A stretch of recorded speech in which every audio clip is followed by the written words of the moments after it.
शुरू करेंगे।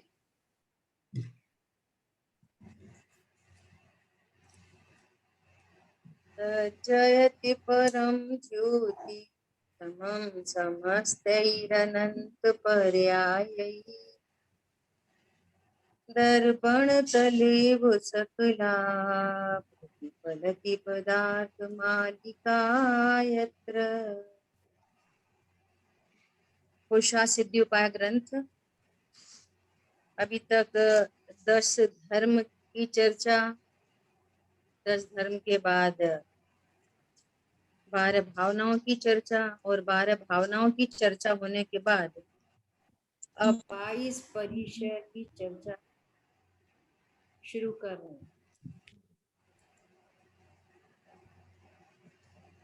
आवाज आ रही है आपको? हाँ जी, थोड़ी कम हो गई थी और थोड़ी धीरे हो गई आपकी।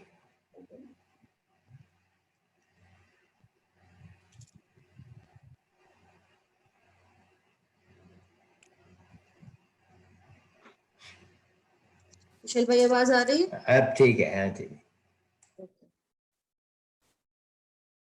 तो 22 परिचय का एक बार यहाँ पर श्लोक नंबर है 206, 207, 208। ये 3 श्लोक का ग्रुप है। यहाँ पेज नंबर है 426, है ना? हाँ जी, हाँ जी। श्रुत तृषा शीतोष्ण तंशु मशक नग्नता याचना अरति अलाभ आक्रोश स्त्री रोगचर्या निषधा शय्या दर्शन तेह मलवत तृण स्पर्श अज्ञानता प्रज्ञा तथा सत्कार पुरस्कार 22 जानना संक्लेश विरहित चित्त से संक्लेश साधन भीति से है सतत सहने योग्य परिचय आत्मा के लक्ष्य से। कितनी गजब की बात। ये 22 परिचय क्या होते हैं, इनका क्या स्वरूप है, इसको अपन भली भांति यहाँ पर देखेंगे, है ना? तो ये 22 प्रकार की कंडीशंस मुनिराज के जीवन में, ऐसी 22 प्रकार की कंडीशंस बनती हैं। कौन सी कंडीशन? ऐसी बाह्य कंडीशंस बनती हैं 12 प्रकार की, 22 प्रकार की, जिन कंडीशंस के बनने पर एक जनरल, एक सामान्य जीव को, जहां पर उसको तकलीफ खड़ी होती है, हैरानी होती है, परेशानी होती है, दुख होती है, ऐसी ही कंडीशंस होने पर भी उन मुनिराजों को किंचित मात्र भी उनके प्रति खेद, उनके प्रति आश्चर्य, है ना, उनके प्रति अनुकूलता प्रतिकूलता का भाव उत्पन्न नहीं होना, उसका नाम है परिचय। क्या बोला? हाँ जी। फॉर एग्जाम्पल, किसी जीव को बहुत तेज भूख लग रही है, सबसे पहले ही परिचय है कौन सा? क्षुधा परिचय। बहुत तेज प्यास लग रही है। अब कल्पना करो कि इतनी भूख प्यास लग रही है तो क्या होगा कि उस भूख प्यास और शरीर के लक्ष्य से आकुलता ही आकुलता होगी, सहन नहीं होगी, हैरानी होगी, परेशानी होगी। लेकिन धन्य है ये मुनीश्वर जो ऐसी विषम परिस्थिति होने पर भी 6 महीने और कितने दिन तक रोज जाते रहे, आते रहे, जाते रहे, आते रहे, जबकि पूर्व में 6 महीने उपवास करके चुके थे, है ना? और 6 महीने तक जाते रहे, आते रहे, और कोई खेद नहीं, कोई हैरानी नहीं, परेशानी नहीं। ऐसी क्या चीज है उनके पास? समझ में आ रही है बात? हाँ जी। या तो 2 दिन भोजन नहीं मिले तो क्या कंडीशन हो जाए, 4 दिन नहीं मिले तो क्या कंडीशन बनेगी, क्या कंडीशन बनेगी? एक दिन नहीं मिले, बोलो, है ना? तड़प रहेंगे। तड़प लगेगी। हम्म, समझ में आ रही है? और ये मुनिराज, अब देखो त्रिकाली ध्रुव भगवान आत्मा तो हम भी हैं और वे भी हैं। त्रिकाली ध्रुव भगवान आत्मा तो हम भी हैं हाँ जी। और वे भी हैं। अब क्या प्रॉब्लम है? कि प्रॉब्लम ये है कि उन्होंने भगवान आत्मा के आश्रय से उनकी परिणति में प्रथम तो पर द्रव्यों को मैं भोग सकता हूँ, उनसे मुझे लाभ होता है, मेरी क्षुधा इनसे मिटती है। ऐसे अज्ञान मोह का त्याग हुआ सबसे प्रथम में प्रथम। हाँ समझ में आ रही बात? हाँ जी। और फिर इस स्वभाव के आश्रय से जो ऐसी तीव्र क्षुधा तृषा आदि उत्पन्न होते थे, उनका भी अभाव हुआ है। फिर 2 कषाय का अभाव, 3 कषाय का अभाव, 3 कषाय चौकड़ी, इनका अभाव होके ऐसी प्रचुर वीतरागता अंतरंग में। मतलब एक साइड में भूख संबंधी दुख, पानी पे लकीर जैसी भूख संबंधी दुख, और दूसरी साइड में प्रचुर वीतराग। तो इस वीतरागता के कारण वो जो क्षुधा तृषा आदि परिचय है ना, उनके प्रति वे परिणाम दुख देने में समर्थ नहीं हो पाते। तो व्यवहारी जन की भाषा में लिखा है कि वे इस भूख परिचय को सहन करते हैं। सहन करने का अर्थ क्या है? सहन करना एक बार पंडित साहब के प्रवचन में आया था, आपसे भी शेयर किया था। सहन करना मतलब उसको अपने से भिन्न देखते हैं। क्या बोला? सहन करना। अपने तो से भूख भिन्न लग रही है, देखना। बेटा सहन करो, सहन करो, सहन करो, सहन करो। ऐसा मुनिराज सहन नहीं करते। हम्म। कोई उसका लक्ष्य करके दुखी नहीं होते। अब बाहर में कुछ कर नहीं सकते तो अपने दुख को व्यक्त करने का भी क्या फायदा? हाँ इसलिए जी। क्या करो? सहन करो। इसका नाम परिचय जय नहीं है। हाँ जी। समझ में आ रही है बात? देखो अंतिम लाइन में इसमें लिखा है सतत सहते योग्य परिचय है, सतत सहने योग्य परिचय है। परिचय कैसे है? सहन करने योग्य है। सहन करने योग्य मतलब अपने से भिन्न जानने योग्य है। क्या बोला? मैंने जान दिया तो सहन हो गया। हाँ, इसका नाम है सहन करना।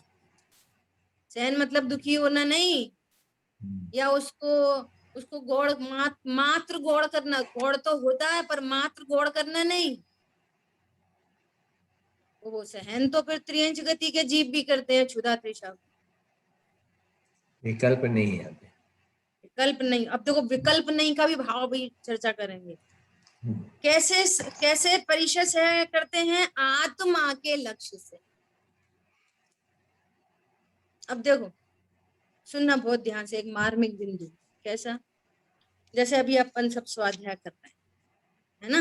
हम्म, कोई बाहर का कोई लक्ष्य नहीं है, कुछ नहीं। ऐसे में एक अभी मच्छर आए और ऐसा हाथ में ऐसा उसने डंक मारा, है ना?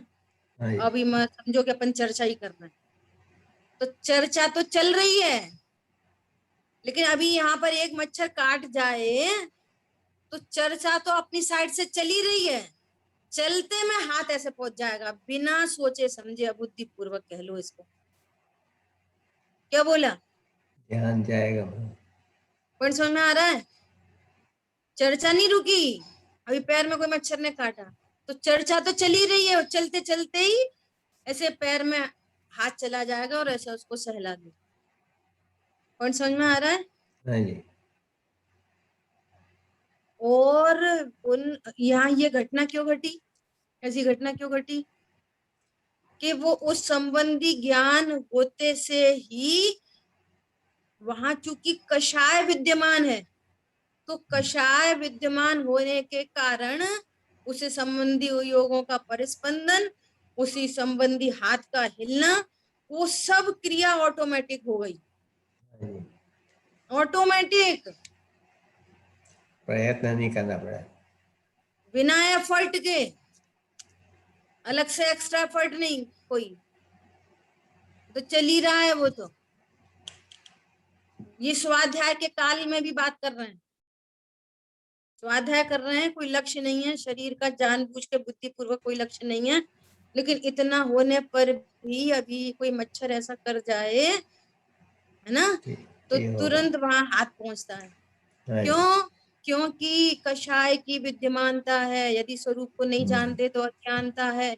मच्छर ने मुझे ही काटा ऐसा विश्वास भी है, और ऐसा ज्ञान विश्वास पूर्वक वो तीनों पर्याय कथन करने में आगे पीछे चलता है कि पहले ज्ञान ने जाना, फिर श्रद्धा में विपरीत विश्वास हुआ, फिर राग द्वेष उत्पन्न हुआ, फिर शरीर की वैसा विकल्प आया, फिर शरीर की क्रिया हुई। इतना बोलने में तो असंख्य समय निकल के चले गए, हाँ जी, ये सब हो लेकिन रहा वहां है। पर तीनों पर्याय एक साथ एक साथ एक साथ एक साथ एक साथ हाँ जी, एक साथ, अनंत पर पदार्थों से इष्ट की कल्पना, अनंत पर पदार्थों से अनिष्ट की कल्पना चल ही रही है, चल ही रही है, जब तक अपने अनंत धर्मात्मक वस्तु की रुचि नहीं है, उसका ज्ञान नहीं है, उसका श्रद्धा नहीं, वो तो चल ही रहा है, वो तो बिना सोचे समझे। हाँ जी, बच्चे को, छोटे बच्चे को कौन सिखाता है, कौन सिखाता है छोटे बच्चे को? वो छोटे बच्चे को, वो अभी 1 साल के, एक महीने 1 दिन के बच्चे को मच्छर काटे तो वो रोना लग जाए। पॉइंट समझ में आया? हाँ जी, या आप इसका भाव वासन करो। जैसे ये पशु होते हैं ना, कोई गाय है और गाय की पीठ पे ऐसे कोई चिड़िया बैठ रही है, कोई कौवा आके बैठ जाता है, कोई मक्खियां बैठ रही हैं, तो वो क्या करती है? उसकी आंखें तो पीछे ले नहीं जाती, ले जा सकती है मई तरह, पूंछ पूंछ से हिलाते, हिलाती है। ना पूंछ हाथ हिलाते। वहां तक पहुंचता, पूंछ हिलाती रहती है। समझ में आ रही है बात? हाँ जी, ये क्या है? ये उस संबंधी राग का कार्य है। समझ आई बात? और यहाँ मुनिराज को राग की वो सत्ता नहीं है, अनंतानुबंधी अप्रत्यख्यान प्रत्याख्यान, और बाहर में ऐसी कंडीशंस बन रही हैं, और ऐसी कंडीशन बनने पर भी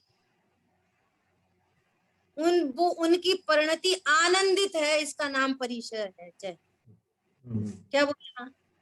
3 कषाय चौकड़ी के अभाव की आनंद धारा हर समय चल रही है, चल रही है, चल रही है, चल रही है, चल रही है। भूख हो चल रही है, प्यास हो चल रही है, मच्छर काट जाए, पैर में कांटा लग जाए, अब चर्चा कैसे आएगी चरणानियों की भाषा में कि पैर में कांटा लग जाए तो वे कांटे को निकालते नहीं, निकालते नहीं की बात नहीं है, भाव ही नहीं है उधर शरीर संबंधी, शरीर के श्रृंगार का, शरीर के पोषण का। समझ में आ रही बात? परिणाम नहीं है, पैर में कांटा, कोई कोई दूसरे मुनिराज हो, कोई श्रावक हो जो उनको चलते देख लें, ऐसा होते देख ले, वो निकाल दे, निकाल दे। अब वो अपनी मुनिपना को सुरक्षित करने के लिए, अब भैया कांटा लग रहा है, अपन को निकालना तो नहीं चाहिए, अपन कैसे निकालें, तो अपन नहीं निकाल रहे। समझ आई बात? ऐसा कार्यक्रम नहीं होता, उनको कषाय की विद्यमानता नहीं है। दीदी, जिन मुनिराज के कांटा चुभा उनमें तो वो विद्यमानता नहीं है कषाय की, और वो कांटा नहीं निकाले, पर जिन्होंने देख लिया और उन्हें भाव उत्पन्न हो गया और उन्होंने निकाला, तो क्या उनका गुण स्थान कम हो गया? उनको ऐसा भाव आया निकालने का, और इनको तो भाव नहीं आया अपना ही कांटा निकालने का। हाँ, देखो, बहुत बहुत अच्छा पॉइंट है ये। क्या पॉइंट है कि एक तो होती है भैया वृत्ति, तो मुनिराज एक दूसरे की भैया वृत्ति में सहायक होते हैं, है ना? और एक होता है सम्यक दृष्टि होने के बाद भी अप्रत्याख्यान प्रत्याख्यान के उदय में दूसरे का लालन पालन करने जैसा परिणाम जो श्रावकों को होता है। समझ आ रही बात? ऐसा अब इसमें डिफरेंशिएट कैसे करें, कैसे डिफरेंशिएट करें? क्यों अपन इसको ऐसा समझ सकते हैं कि जैसे किसी मुनिराज को समाधि है हो रही है, तो कितने 42 46 मुनिराज संग में उनकी भैया वृत्ति करते हैं, है ना? तो इतने परिणाम से उनका भावलिंग गिर जाएगा, सो नहीं है। समझ आ रही बात?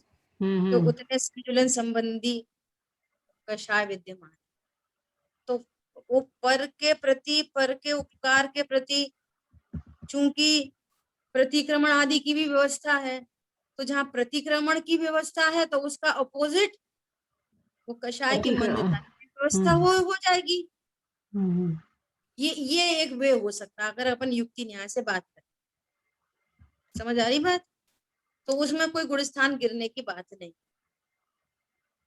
और वो वैसी जाति का परिणाम हो तो वो तो उनका अंतरंग परिणाम है, तो 5वां गुणस्थान भी हो सकता है किसी 28 मूल गुणों की धारी जीव। ऐसा ठीक है। अपन तो अभी ये चर्चा कर रहे हैं कि जो कंडीशंस यहाँ पर बिना सोचे समझे बनती हैं प्रतिकूल परिस्थिति में, जो कंडीशंस यहाँ पे बनती है ना, उनको सहजपने चूंकि कषाय नहीं है इसलिए उनको वैसे परिणाम नहीं है, तो वो अपनी भाषा में ऐसा लिखा जाता है कि वे परिचय को सहन करते। समझ आ गई बात? तो इस एंगल से अपन सारे परिचयों को देखेंगे।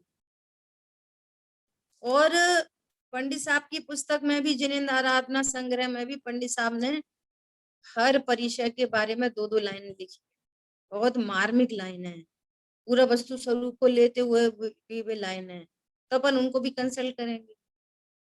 ठीक है, देखो अन्वयार्थ शर्त क्या है? संक्लेश रहित चित्त वाला। कंडीशन क्या है? परिचय जय किसको होएगा? जो संक्लेश रहित चित्त वाला। अपन लेश्या की भाषा में बात करें तो अशुभ लेश्या से रहित वाला। आरी बात समझ में?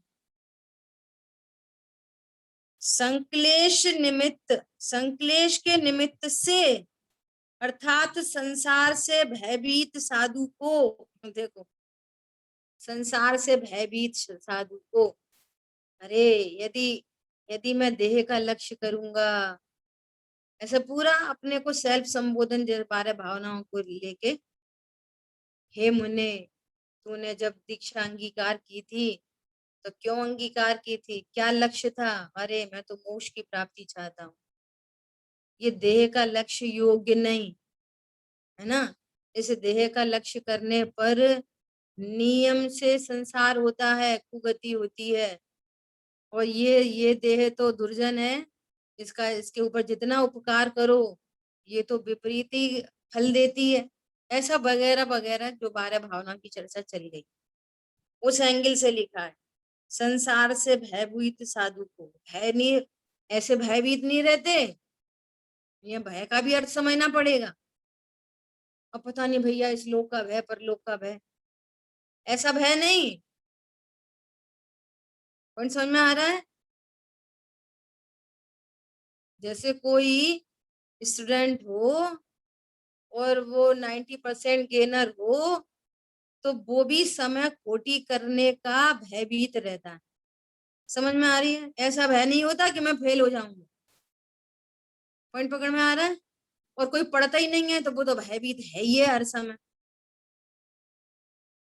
पॉइंट समझ में आ रहा है? हाँ जी संसार जी। का भय।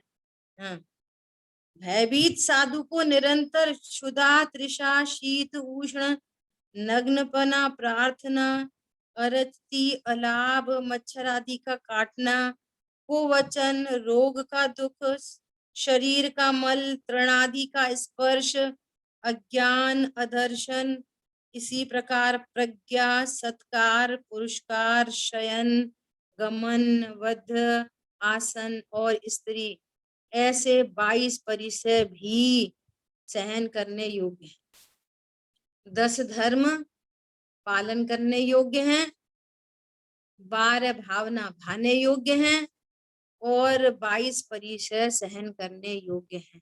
ये पूरी चरणानियों की शैली है बात करने की। जो अपने स्वरूप का आश्रय लेते हैं उनकी पंक्ति में 10 धर्म प्रकट होते हैं, है ना। 12 भावना सहज उनके जीवन में पाई जाती हैं, वैराग्य भावना, और 22 प्रकार की प्रतिकूल परिस्थिति बनने पर अब सहन करने का दूसरा भाव, वे अप्रभावी रहते हैं। सहन करना मतलब जो हम तुम सहन करना समझते हैं वो सहन करना नहीं, कॉम्प्रोमाइज नहीं, क्या कहना, अप्रभावी रहते हैं उससे, अप्रभावी, अपने से बेन न जानते हैं। अब निरपेक्ष, हाँ निरपेक्ष, ये मेरे में नहीं हो रहा, मेरा स्वरूप नहीं है, स्वभाव के आश्रय से प्रचुर आनंद है, प्रचुर आनंद, है ना। बोलो ऐसा आनंद निर्णय के बल पे ये जीव, तत्व निर्णय करने वाला जीव, घर की विपरीत परिस्थितियों को गौर करके, छोटी भाषा में बोलो तो बिंदास रह सकता है। छोटी भाषा, आजकल की चालू भाषा, समझ में आ रही है बात। तत्व ज्ञान के बल से, ये तत्व ज्ञान है जिसके बल पे ये काम हो सकता है, और किसी के बल पे नहीं, ठीक है ऐसा। तो टीका में इन्हीं का वापस नाम दोहराया है, तो लास्ट में पढ़ते हैं। इन 22 परिचयों को, टीका की लास्ट लाइन, मुनिराज संक्लेश दूर करके, उसका लक्ष्य करके, संक्लेश परिणाम हो, दुख रूप परिणाम हो, उसको दूर करके, कैसे दूर करेंगे, स्वभाव के आश्रय से। कैसे दूर करेंगे, क्षण क्षण अंतर्मुख को सिद्धों से बातें करते हैं, स्वभाव के आश्रय से, है ना। और संक्लेश भाव से भयभीत होकर सदा सहन करते, संक्लेश भाव से भयभीत होकर वो इसका लक्ष्य करने पर, संयोग शरीर का लक्ष्य करने पर संक्लेश ही होता। किसी को भी, किसी भी जीव को सम्यक दृष्टि हो मिथ्या दृष्टि, संक्लेश ही होता है शरीर का लक्ष्य करने, सो वो उसका लक्ष्य नहीं करते। भयभीत शब्द क्यों लिया? भयभीत तो होता नहीं मुनिराज कभी किसी से भी। अभी चर्चा कर तो लिया अपन ने। अब ये जिनवाणी नयों की भाषा में व्यवहार से निबद्ध है, मल्लेश की भाषा में लिखा है। अब उसका दूसरा पर्पज समझ लो भयभीत लिखने का। किस लिए लिखा है भयभीत? इसलिए लिखा है कि तुम्हारे को जरा सी कोई विपरीत परिस्थिति बन जाए तो तुम रोना धोना मचाते हो, संक्लेश परिणाम करते हो, भयभीत होते हैं। तुम ना संक्लेश परिणामों को अच्छा समझते हो। वो कह रहे हैं कि वे संक्लेश परिणामों से मुनिराज भयभीत होते हैं, तुम्हारी तो क्या बात चली, ऐसा एंगल समझ लो। क्योंकि संक्लेश परिणाम तो कुगति का ही कारण होते हैं, तो उन संक्लेश परिणामों से मुनिराज भयभीत होते हैं। वो ऐसी विपरीत परिस्थिति आने पर संक्लेशित नहीं होते, भयभीत होते हैं। क्यों भयभीत होते हैं? ये अभी यदि देह का लक्ष्य करके संक्लेश उत्पन्न हो तो फिर थोड़े स्थान गिर जाएगा। आधी बात समझ में? तो उस भाषा में लिखा है कि वो तो सही समझ रहा है। अच्छा एक बात बताओ, हमारे सिर में दर्द हो रहा है और हमें बहुत तेज रोना आ रहा है, तो उसमें कोई, ये तो नेचुरल थिंग है, इसमें कौन खराब बात है? उसको कौन मानेगा खराब बात है? वो तो सही बात मानेगा। अब दूसरे को बुलाओ, उससे पूछो, देखना इसके सिर में दर्द हो रहा है और कैसे फालतू में रो रहा है, तो क्या बोलेंगे, अरे और सिर में दर्द होगा तो बच्चा रोएगा नहीं। पॉइंट समझ में आ रहा है? जगत में संक्लेश परिणाम को ही सही माना जाता है। कोई का पति मर जाए और वो पत्नी रो रही हो तो इसको कौन बुरा मानता है? नहीं। कि शोक करना बुरी बात है। उल्टा बोलेंगे, देखो कितनी कठोर है, रोई नहीं, इसका पति मर गया, ये रोई नहीं, कितनी कठोर परिणामी है। और लोग क्या कहेंगे, रो लो रो लो, उसको रुलाने की कोशिश करेंगे, रो लो, दिल हल्का कर लो।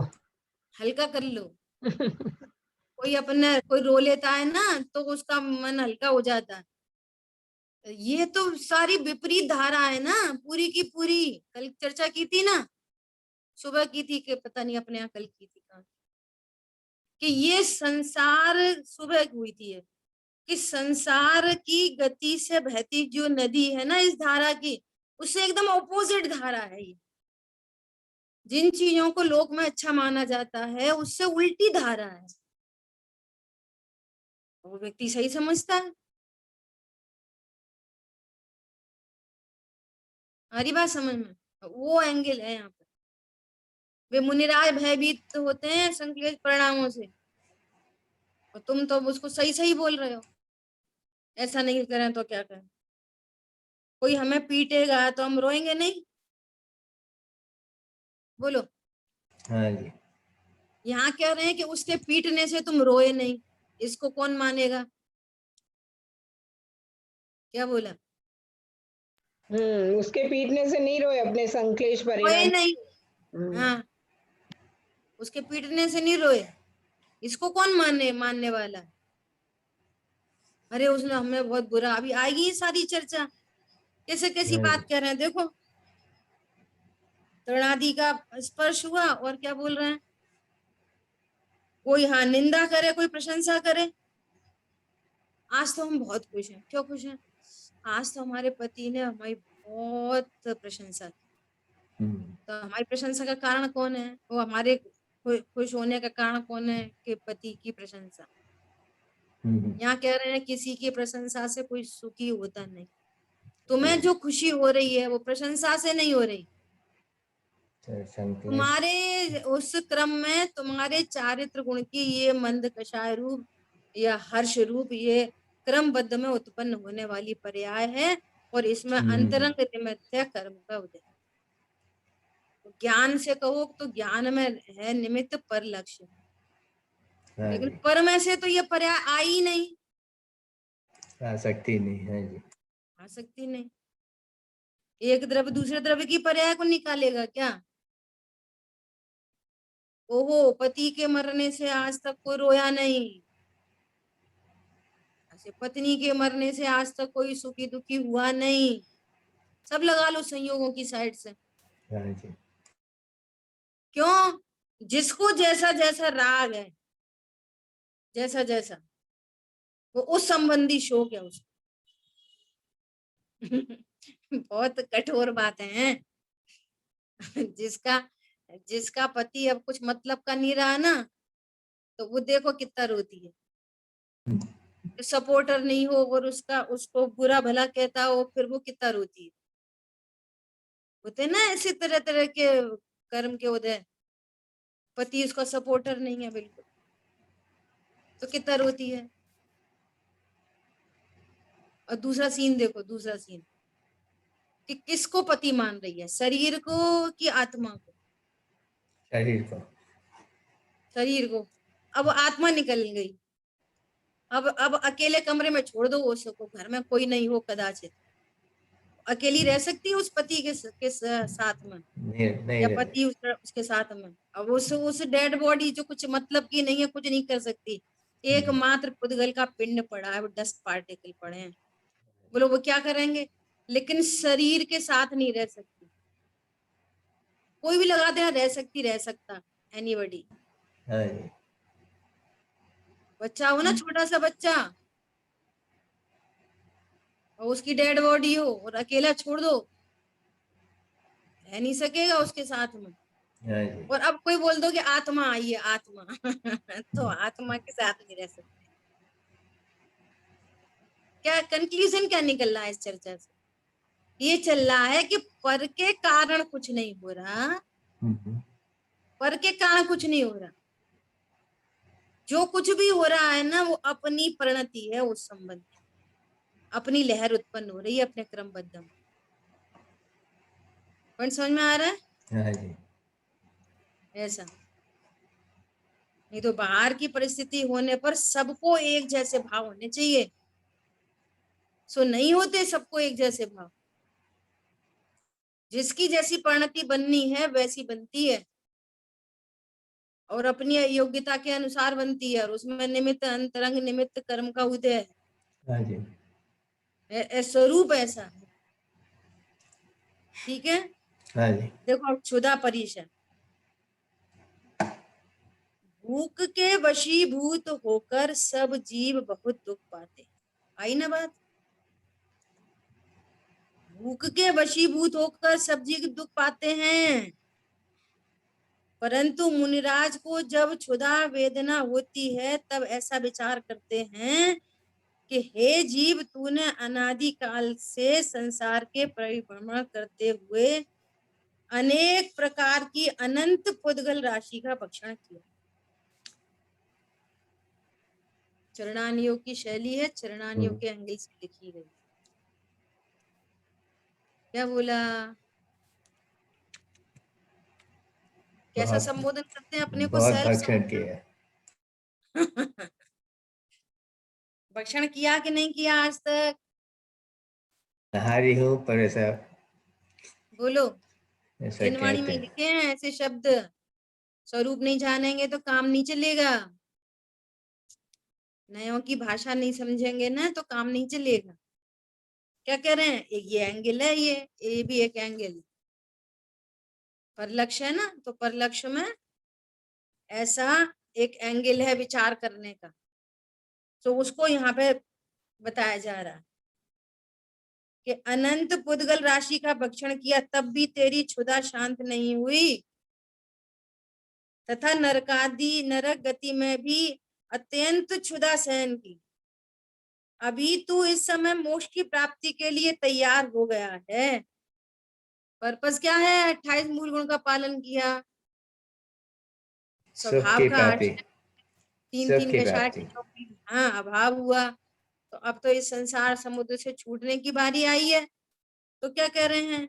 मोक्ष की प्राप्ति के लिए तैयार हो गया, तेरा यह शरीर तो यहीं पड़ा रह जाएगा। अतः शांत ज्ञानानंद स्वरूप में लीनता करके भूख का नाश कर, जिससे शीघ्र ही मोक्ष की प्राप्ति हो जाए। इस प्रकार के भावों द्वारा साधु गण क्षुधा परिचय को सहन करते, बार बार आएगी, सहन करते। सहन करते हैं मतलब उसको भिन्न देखकर उससे निरपेक्ष रहते हैं, और अपने स्वरूप को देखकर आनंदित रहते हैं। इक्वल टू सहन करते हैं। तीन कंडीशन बन गई। हाँ जी।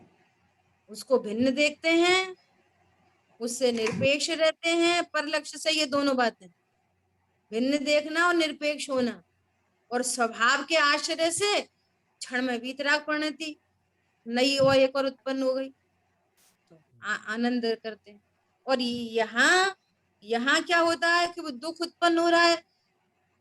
अब न तो ये कोई विकल्प है पास में, तत्व ज्ञान है नहीं, स्वरूप जानते नहीं, हमें तो भूख लग रही, बस बात खत्म। दूसरा कोई विकल्प ही नहीं है।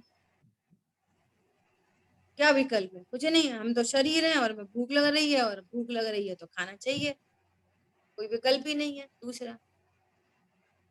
अब तत्व ज्ञान के बल से ये बात बनेगी। क्या बात बनेगी? अब तुम बहुत दुखी हो उसके लक्ष्य से, तो उस उतने अत्यंत संक्लेश भावों से तो पाप का ही बंध होगा।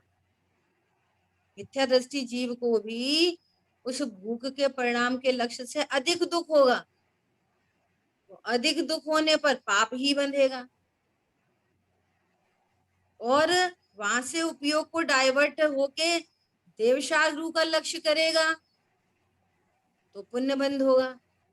स्वभाव का लक्ष्य करेगा तो वो कर्म उदय में आया हुआ कर्म निर्जरित हो जाएगा, तो उस संबंधी दुख नहीं हुआ और स्वभाव के आशय से शांति हो गई। हाँ जी, तो दोनों तरफ से सेफ्टी गार्ड लग गया। समझ आई बात? बहुत सुंदर। तो वो उत्पन्न होता हुआ परिणाम दुखी करने में समर्थ नहीं हुआ, इक्वल टू सहन किया। आ रही बात समझ में? अब इसको अपन उस एंगल से देखो, अरे ये इसका दूसरा एंगल देखो, द्रव्यान युक्त एंगल। अरे ये जो क्षुधा उत्पन्न हुई है, ये जो भूख का परिणाम उत्पन्न हुआ है, ये नियम से, गारंटी से उस कर्म के उदय में हुआ है जो कर्म अनाहारी स्वरूप को भूलकर बंधा था।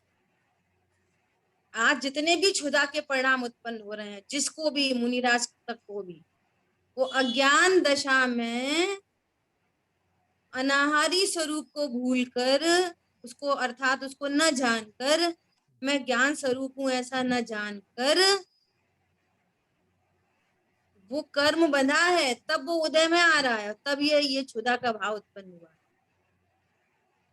समझ में आ रही है? हाँ जी, ऐसा। और पूरी बात। चूंकि मैं ज्ञान स्वरूप हूं और मैं तो ऐसा भ्रम से ऐसा जान रहा था, क्या जान रहा था? कि ये भूख भोजन से मिटती है।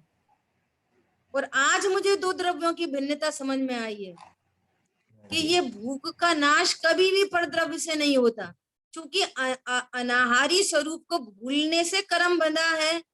तो ये क्षुधा का दुख उत्पन्न हुआ है। इसका अर्थ ये है कि अनाहारी स्वरूप को जानकर नवीन कर्म बनेगा नहीं, पूर्वकृत कर्म की निर्जरा होगी। हाँ जी, और ये भूख के परिणाम का अभाव हुए। फिर पहले अनंतानुबंधी का होगा, फिर अप्रत्यख्यान का होगा, प्रत्यख्यान का होगा, संतुलन का होगा। देखो वो अनंत परमात्मा अनंत काल के लिए भूख के परिणाम से रहित हो गए, क्षुधा से रहित हो गए। कैसे हुए?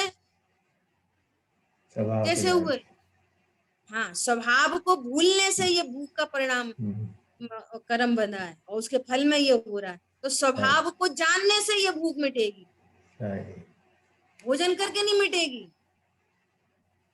क्या बोला? किसी हाँ भी जी, जीव को ये भूख उत्पन्न क्यों हुई है? स्वभाव को भूलकर, भाव को भूलकर।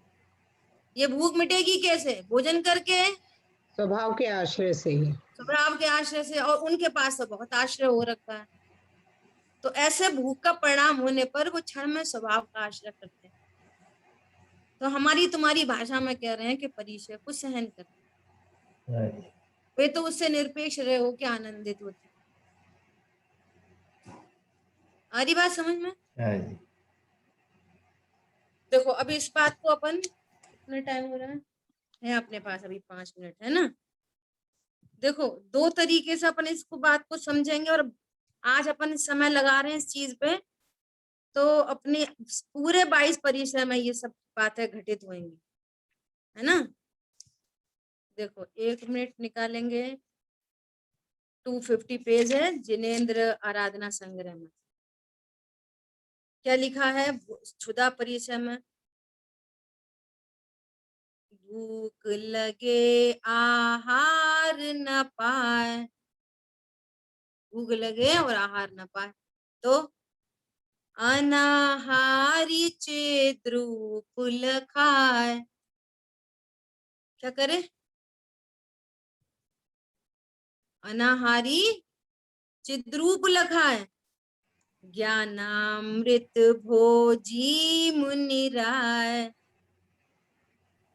सह परीश है शिव सुखदाय। उसका एकदम अपोजिट हो गया। वो क्या कह रहे हैं कि वो भयभीत रहते हैं, है ना। यहाँ पे क्या कह रहे हैं? सह परीश है शिव सुख पाए। एक ही तो बात है, संसार से भयभीत होना और शिव सुख को प्राप्त करना। उधर से भयभीत होके वे भाव नहीं होते, तो फिर ऐसे भाव होने से मोक्ष फल की प्राप्ति होती है। पॉइंट समझ में आ गया? उसी का तो अपोजिट लिखा है। तो मुनिराज कैसे हैं? ज्ञानामृत भोजी मुनिराज। मुनिराज कैसे हैं? ज्ञान का अमृत पीते हैं, अच्छा, और हम तुम कैसे हैं? विकल्प करते हैं। अभी हम कैसे हैं? हम भी वैसे ही हैं, पर अभी क्या पर्याय पर में क्या विकल्प पर क्या पर नहीं चाहिए, कर दीजिए। पर नहीं चाहिए। हम भी वही हैं जो हाँ, भगवान है। वे अनाहरी स्वरूप है, हम भी अनाहरी स्वरूप हैं। पर समझ में आया? उनका तो उनका दीदी ज्ञान, कह सकते सुनो, हैं कि उनका ज्ञान अपने को अनाहारी जानता है, उसका विश्वास होता है श्रद्धा में, चारित्र में उसका बहुत आश्रय हो रखा है, तो परिणति में आनंद प्रकट है। और यहाँ परिणतियों में ऐसा आनंद प्रकट नहीं है, चलो मानो नहीं है, क्षण क्षण में राग द्वेष के परिणाम है, परंतु आपका ज्ञान क्या कह रहा है आज की तारीख कि मैं भोजन करता हूँ? मैं भी वैसा है। ये बताओ, नहीं, अनिहारी होंगे, स्वभाव मेरा फिर मैं वैसा है। कैसा हूँ? अरे मैं ज्ञान और श्रद्धा के लेवल से कैसा हूँ? क्षण के लिए उस चारित्र की परिणति को गौड़ कर, आपका ज्ञान क्या कह रहा है, आपकी श्रद्धा क्या कह रही है?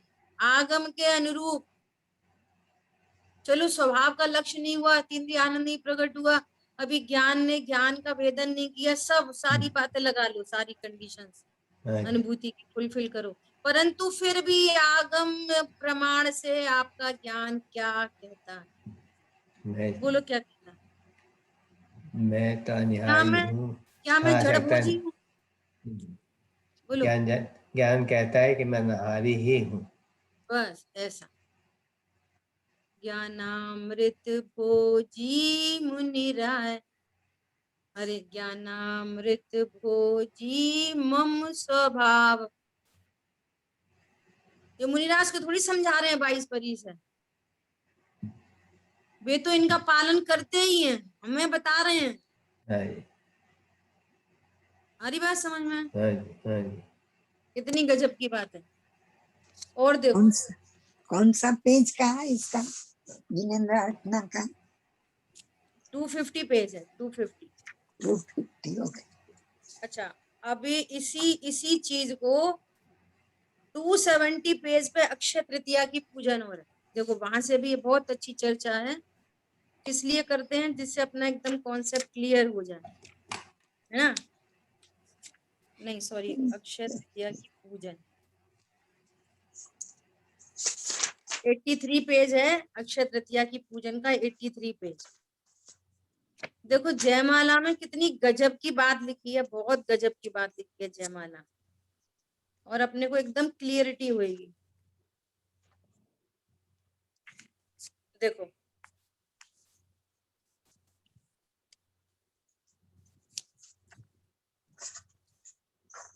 देखो, अंतराय का उदय रहा 13 महीने 9 दिवस हुए। टोटल कितने महीने हो गए? 13 महीने 9 दिन। अब सुनो, अब 3-4 लाइनें बहुत बढ़िया है।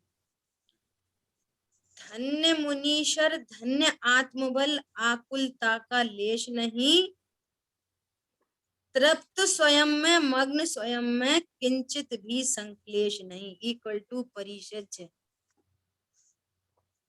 ठीक है? हाँ जी, उदय नहीं है दुख का कारण, क्या? परिशरीर का कारण नहीं है।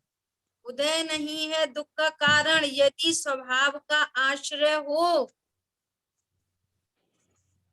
उदय नहीं है दुख का कारण, यदि स्वभाव का आश्रय आश्रय हो, निज से च्युत हो दुखी रहे, तो फिर उपचार उदय पर। क्या बोला? निज से छूटी जो परिणति है ना, तो वो निज से छूटी हुई परिणति तो आकुलता में ही होगी, और यहाँ आपकी परिणति में आकुलता है, तो उपचार उदय पे आ जाए। बात इक्षुधा। पकड़ में आई है? हाँ जी। जी हाँ जी दीदी। ऐसा दोष देखना किंतु उदय का कही अनीति जिनागम में, उदय उदय में ही रहता है नहीं प्रविष्ट हो आत्म। उदय देखने को अनीति कहा है। क्यों अनीति कहा है? कि अज्ञान दशा में बांधे हुए तुम्हारे भावों से ही तो बंधे हैं ये कर्म, तो तुम कर्म को बुरा कैसे कह सकते हो? तो कर्म को बुरा कहना भी अनीति है आगम। अब देखो, अब गजब की बात है। भेद ज्ञान कर द्रव्य दृष्टि धर, स्वयं स्वयं में मग्न रहो, स्वाश्रय से ही शांति मिलेगी, आकुलता नहीं व्यर्थ करो। अशरण जग में अरे आत्मन कोई नहीं हो अवलंबन, तज कर झूठी आस पराई, अपने अपने प्रभु का भजन करो। ये लाइनें पढ़ानी थी आप। ना अपना प्रभु मैंने मेरी आत्मा। समझ में आई बात? निज से छूटी हुई जो परिणति है वो आकुलता ही रूप होती है।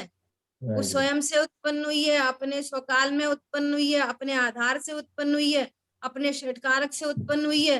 तो जब वो परिणति उत्पन्न हुई है तो फिर उदय पर निमित्त का आरोप चला जाता है। परंतु यदि परिणति स्वाश्रित होती है तो भेद ज्ञान कर द्रव्य दृष्टि से अपने स्वभाव को देखते हैं तो दुख उत्पन्न नहीं होता। तो इस विधि, ये विधि है सर्व परिचयों को जय करने की, ये विधि।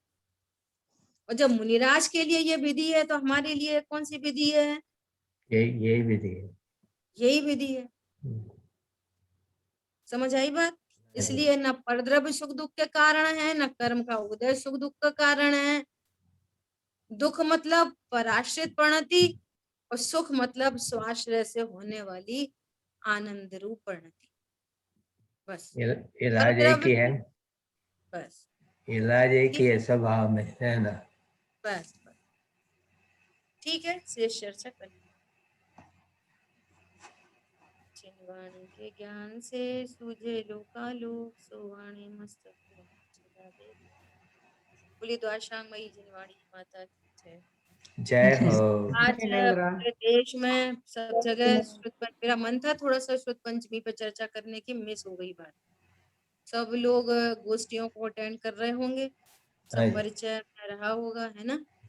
तो आज से नियम लें और विशेष रूप से अपना स्वाध्याय नियमित करें, गंभीरता से करें, विचार करने के लिए करें, सुनने के लिए नहीं सुने, है ना। अपने को तत्व निर्णय हो भली भांति, और तत्व निर्णय पूर्वक रत्नत्रय रूप परिणमन हो, ये है शुद्ध पंचमी मनाने का तरीका।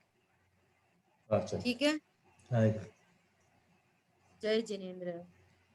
जय जिनेन्द्र।